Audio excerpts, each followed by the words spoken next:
Welcome back नाजरीन, गुफ्तगू का सिलसिला अभी जारी है अफ्तार ट्रांसमिशन में। यहाँ पर हमारे पास चंद सवालात हैं, आइए पहले सवालात देखते हैं।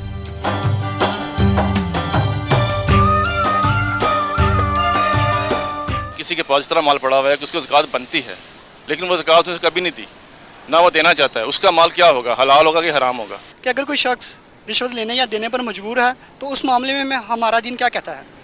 नाजरीन, सवालात आपने देखे।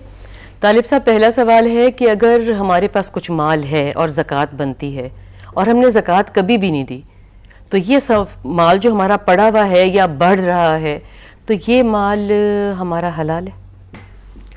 देखिए, रिस्क जो जिस तरीके से कमाया है वो वहाँ तो वो ज़ेर बहस है कि ये रिस्क जो है अगर जायज़ तरीके से कमाया गया है, हलाल ज़राए से हासिल हुआ है, तो ये जायज़ रिस्क है। हलाल ज़राए से मैंने एक सेट बनाया और उस पे मुझे पता है कि ये 5 तोले का सेट है, 7 तोले का सेट है, इस पे मेरी ज़कात बनती है। वो ज़कात, एक तो सूरत है ना कि मुझे अवेयरनेस ही नहीं है कि ज़कात भी फ़र्ज़ है, उसको मैंने निगलेक्ट किया, और एक मुझे पता है कि ज़कात बनती है और मैं अफोर्ड भी करता हूँ और मैंने नहीं दी। तो जो ये अमाउंट मेरे पास जो चीज़ पड़ी हुई है, इसकी क्या नौयत है? देखिए, इस पर कुरान मजीद की वाज़ेह वईद है कि आपने ज़कात इसकी निकालनी थी, आपको याद आ गया 2 साल के बाद, 3 साल के बाद आप हिसाब करें और उसकी ज़कात अदा कर दें। अगर आपने तहैया कर लिया ना देने का तहैया कर लिया है तो फिर आप खुदा की नाफरमानी की हालत में हैं। इस माल के बारे में कुरान मजीद में वईद ये है, डरावा ये दिया गया है कि इस माल को गर्म किया जाएगा, दोज़ख की आग में तपाया जाएगा और इससे उनके जिस्म दागे जाएंगे। तो इस माल की ये पोजीशन है कि ये क़यामत के दिन यही अजाब का ज़रिया बन जाएगा, ये माल जिस पर ज़कात अदा नहीं की गई। और ये माल जो है आप किसी को तोहफे में दे देते हैं अपनी औलाद को, तो जुर्म तो आप पे ही है ना? हाँ, जुर्म ज़ाहिर है। जिसका जब औलाद के पास चले गई, अब औलाद मालिक है, उनको ज़कात अदा करनी है।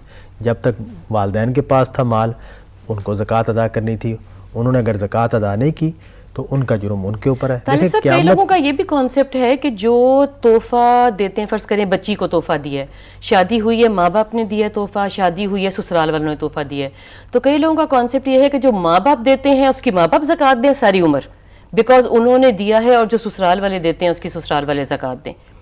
नहीं जी, मालिक ज़कात देगा। नहीं जी, कई दफ़ा ऐसे होता है कि आप पेरेंट्स अच्छे फाइनेंशियल स्टेटस में है, जहां बच्ची आपने दी वो इतना क्वालिफाई नहीं करती ज़कात देना, तो प्रॉपर्टी तो उसकी बन गई, मगर वो हर साल उतना पैसा उस अपने खामद के होते हुए उस खर्चे में से नहीं निकाल सकते। देखें, फिर वो वापस करे चीज़ें। देखें, इसमें कई सूरतें हो सकती हैं जी।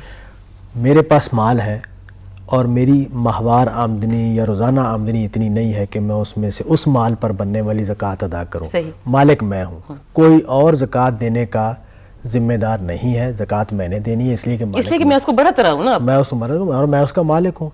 ना मेरे वालिदैन जिम्मेदार हैं, ना मेरा, अगर मैं बीवी हूँ तो मेरा शौहर जिम्मेदार है, अगर शौहर हूँ तो बीवी जिम्मेदार है, ना औलाद जिम्मेदार है, दूसरा कोई जिम्मेदार नहीं। जो मालिक है उसी ने ज़कात अदा करनी, क्योंकि इसमें माल देना होता है। तो अब मैं महसूस करता हूँ कि मिसाल के तौर पर मेरा भाई है, उसके पास कुछ ज़ेवरात हैं, वो ज़कात अदा करने की पोजीशन में नहीं है, तो मैं कहता हूँ कि मैं उसकी मदद कर रहा हूँ। मैं कहता हूँ कि यार तुम्हारी ज़कात मैं अदा कर दिया करूँगा। तो ये तो मैंने अपने भाई के साथ ताउन किया, उसकी तरफ से ज़कात अदा कर दी है, खा वो मेरे माल से जा रही है तो मैंने उसकी मदद कर दी है। ये सूरत और है, वो वालिदैन मदद कर दें, वो बहन भाई मदद कर दें, वो शौहर बीवी की मदद कर दे, बीवी शौहर की मदद कर दे। यहाँ पे ये नहीं बनता कि अगर आपके पास 7 तोले सोना है, आप ज़कात नहीं दे सकते, तो उसमें से 1 तोला बेच के उस पर ज़कात दे दें। अगर इस तरह की सूरत नहीं है, नहीं, अगर दीन में कोई ऐसी सिचुएशन बनती है। देखें, हमारी जो फैमिलीज़ है ना, उसमें आमतौर पर ये होता है कि शौहर कमाते हैं और बीवियाँ घरों में काम करती हैं, बीवियों के पास ज़ेवरात होते हैं, मालिक बीवियाँ ही होती हैं। अब वो चूँकि कमा नहीं होती हैं, वो ज़कात नहीं अदा करती, तो आम तौर पर जो अच्छे घर हैं उनमें शौहर अपनी कमाई से उसको पैसे दे देते हैं कि भाई तुम्हारी इतनी ज़कात बनती है, हमने अदा कर, इसलिए कि वो इवेंचुअली तो दोनों ने मिलके बच्चों को देनी है, मिलके घर चला रहे होते हैं। तो ये तो बिल्कुल सूरत ठीक है। और एक अब अगला सवाल ये है कि अगर आप मजबूर हैं रिश्वत देने पे, काफ़ी हमने इस पर डिस्कस कर भी लिया है, अगर आप मजबूर हैं रिश्वत लेने पे या देने पे, तो आप किधर जाएं? देखिए, रिश्वत लेने पे मजबूर होना तो मेरी समझ में नहीं आ रहा कि रिश्वत लेने पे कोई शख्स कैसे मजबूर हो सकता है। लेकिन बहुत दफ़ा ऐसी सिचुएशन आती है कि आप 2 सगे भाई हैं या 2 रिश्तेदार हैं, اب وہ کہتے ہیں جی کہ آپ یہ کام اس طریقے سے اگر آپ نہیں کریں گے تو ہمارے سٹیٹس پہ حرف آ رہا ہے. یہ وہ گاڑی آپ کو دینے کے لیے آئے گا, وہ آپ نے رکھنی ہے, اس کے عوض آپ نے یہ کام کرنا ہے. تو وہ کہہ رہا ہے کہ بھی کام بھی میرے نہیں ہے استطاعت میں, لیکن میں چیز بھی نہیں رکھ سکتا. وہ کہتے ہیں چیز نہیں رکھو گے تو وہ ناراض ہو جائیں گے. تو یہ رکھنے کی چیز کی کیا نوعیت ہے؟ نہیں, ظاہر ہے اس کو کہ بہت دفعہ یہ سچویشن آتی. دیکھیں, میرے پاس کوئی چیز حرام ذریعے سے آئی ہے تو میں اس کو اپنے پاس رکھنے کا کسی طرح بھی مجھے اجازت نہیں ہے. اگر میں مجبور ہو گیا ہوں, میں نے عارضی طور پر لے لی ہے, تو مجھے اب اسے جان چھڑانی ہے. میں اس کو برت نہیں سکتا. جان چھڑا کے کدھر کریں اس کو؟ اس لیے کہ میں نے بہت دفعہ یہ اپنی آنکھوں کے سامنے دیکھا ہے کہ چیز آ گئی ہے, اب وہ کہتے ہیں جی کہ لوٹاؤ گے تو جیل کا رستہ ہے سامنے, اس لیے کہ انہوں نے تحفہ بھیجا ہے تمہیں. مطلب جوان بچی ہے گھر میں یا کوئی ایسے مسائل ہیں, تو وہ کہتے ہیں جی انہوں نے آپ کی بچی کے لیے تحفہ بھیجا ہے. اب جو ہیرے کا سیٹ بھیجا ہے اب اس کو کدھر کرو؟ آپ بیچ تو نہیں سکتے اس لیے کہ وہ سراسر حرام ہے, لیکن وہ ایک سلسلہ بنانا چاہ رہے ہیں آپ کے گھر میں, تو وہ رشوت کے طور پہ ہی. دیکھیں, خدا کا حکم کیا ہے کہ آپ نے اس سے بچنا ہے, بچنے کی کوئی صورت باقی نہیں رہی. تو اب آپ اس سے کیسے جان چھڑائیں گے؟ قبول کر کے تو اس کو رکھ دیں کہیں. نہیں, اس کی کئی صورتیں ہو سکتی ہیں. مثال کے طور پر دیکھیے, ایک اور مسئلہ پیدا ہوتا ہے کہ میرے بینک میں پیسے پڑے ہوئے ہیں اور اس کے اوپر سود بن گیا ہے. اب وہ سود میرے اکاؤنٹ میں جمع ہو گیا ہے, تو یہ ایک حرام رزق تھا جو میرے پاس آ گیا ہے. تو ہمارے علماء یہ کہتے ہیں کہ اس پیسے کو خیرات کر دیا جائے اور اجر کی توقع بھی نہ کرو. اس کی وجہ یہ ہے کہ اجر تو ہونا ہے, میرے جائز رزق سے جو میں خیرات کرتا ہوں. اگر میرے پاس کوئی مال حرام آیا ہے اور میں نے اس کو کسی ضرورت مند کو دے دیا ہے, تو اس پر میں اجر کی توقع کیے بغیر اس مال کو دے دوں, خود میں استعمال نہ کروں. خود تو آپ نے توقع نہیں کی, مگر جس کو آپ دے رہے ہیں اس کو وہ جائز مال سمجھ کے لگے گا. اس کے لیے وہ جائز ہے, وہ تو اس کو تو میں تحفہ دے رہا ہوں, اس کو بتانا بھی ضروری نہیں ہے. تو اس کئی طریقے ہو سکتے ہیں جس سے ہم مجبوراً جو رزق حرام آپ کی طرف آ رہا ہے اس سے آپ اس کی آپ کو اجازت نہیں ہم دے سکتے کہ آپ اس کو خرچ کریں اور نیت میں استعمال کریں. ہاں, وہ شکل میں نے بیان کر دی شروع میں بات کرتے ہوئے کہ جہاں میری زندگی کے مسائل ہیں وہاں مجھے اجازت دے دی گئی ہے کہ میں بقدر ضرورت حرام کھا لوں. وہ تو سور کا گوشت بھی کھایا جا سکتا ہے, اس میں پھر اگر رشوت سے مال آیا ہے یا اسی طرح سود سے مال آیا تو وہ بھی میں بقدر ضرورت لے سکتا ہوں.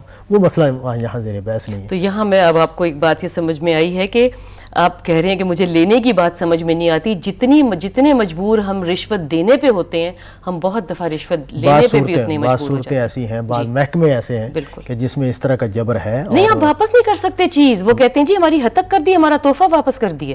اس طرح کے بہت سارے مسائل ہیں, اور اگر بڑے افسر رشوت لے رہے ہیں تو ماتحت کو بہت سارے مسائل پیش آتے ہیں کہ وہ کیسے اسے اوائڈ کرے. تو اس طرح کی ساری صورتوں میں میری تجویز یہ ہے کہ وہ اگر مال لینے پر مجبور ہے اور وہ اس سے وہاں اوائڈ نہیں کر سکتا تو وہ اس کو استعمال نہ کرے, اس کو کسی طریقے سے. لیکن پھر اکثر یہ نقصان ہو جاتا ہے کہ وہ لینے والوں میں آپ کا نام لکھا جاتا ہے, اس لیے کہ جو دے رہا ہے وہ چند لوگوں کو بتا رہا ہے جی کہ دیکھیں گے تو لیتے ہیں رشوت, یہ دیکھیں جی انہوں نے قبول کی اور میرا کام کیا. عظیمت کا تقاضا تو یہ ہے کہ یہاں بچنے کی کوشش کی جائے. ایسے طریقے متبادل, ہاں اللہ دیکھ رہا ہے اور متبادل طریقے سوچے جائیں. بچنے کی جتنی کوشش ہو سکتی کرے. جہاں امر مجبوری ہے وہاں بھی اس کو ہم یہ اجازت نہیں دیتے کہ وہ اب کھا پی بھی لے. نہیں, اگر وہ مجبور نہیں ہے, جان کا خطرہ اس کو نہیں ہے, تو وہ اس سے اگر اس کو ڈسپرس کر دے, کسی اور کو دے دے تو وہ ہو جائے. رشوت دینے پر ہم نے تفصیل سے بات کر لی کہ اگر رشوت دی جا رہی ہے کسی کا حق چھیننے کے لیے, کسی کو نقصان پہنچانے کے لیے, تو وہ دینا تو ہر حال میں حرام ہے. طالب صاحب, یہاں پہ پروگرام کا وقت اب ختم ہوا چاہتا ہے. ناظرین, کل انشاءاللہ ملیں گے. اللہ حافظ.